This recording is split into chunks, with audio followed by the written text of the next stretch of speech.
Hello everybody, we're going to do 4.7 Scatterplots and Sampling of SAT Math Level 1 Prep. Contact me if you need a worksheet for this lesson. 4.7 Scatterplots and Sampling. We got 30 points of notes here and then a skill sheet for 28 points, which is not included with this video. If you want the skill sheet, contact me, but we do have 30 points here that you can take notes off this video. Overview. A scatterplot is a graph that represents two sets of data as ordered pairs and shows them as points in the first quadrant of the XY plane. The SAT may also include questions about sampling and errors associated with it. Sampling involves the selection of a subset. Within a larger statistical population for the purpose of making a generalization about the entire statistical population. The line of best fit can usually indicate this type of relationship. In the dots, if the dots in scatter are clustered about a line, then the relationship between the two sets of data can be approximated by a line. The line of best fit, or a trend line, best represents the relationship between two sets of data in a scatter plot. Although there is a precise statistical method for the equation of a line of best fit. Here is an example here of a line of best fit. The scatter plot showing an approximately linear relationship. Verbal scores and math scores. So as students' verbal scores go up, their math scores go up. Since the point 500, 560 lies on the line of best fit, a student with a verbal SAT score of 500 has a predicted math SAT of 560. For only one data point, 400 and 620, does the math score differ by more than 100 points from the math score predicted by the line of best fit, 400, 480. So for where are we at here? Best fit would be 400, 480. Be up here. That score there is kind of an outlier. So the graph has increased over time. The line of best fit is shown. This is the line here of best fit. The value of the stock increased from June 2000 to 2005, right here,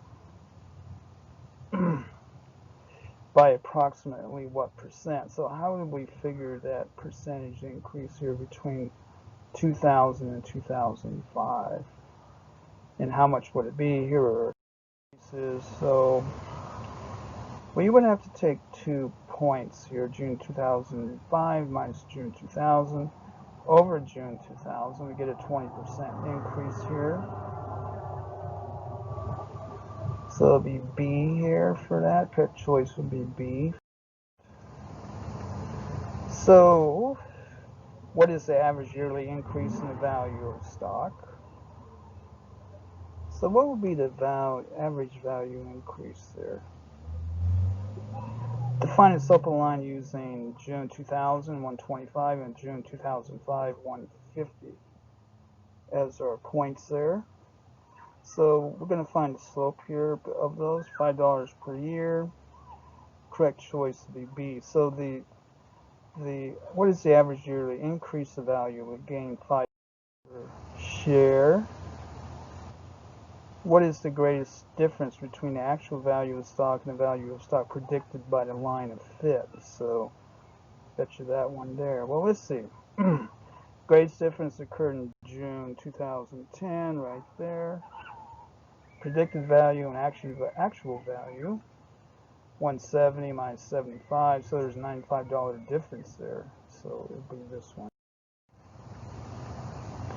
Recognizing type of association from a scatter plot.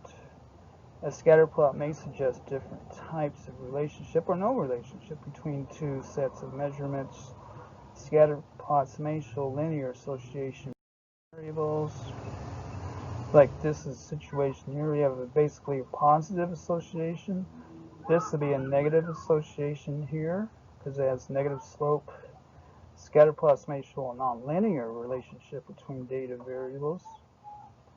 Exponential association, exponential curve could be fitted more to this. It's not so linear. These are more linear here.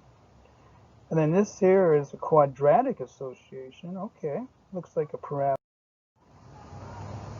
And then this, no association, no line or curve can be for that.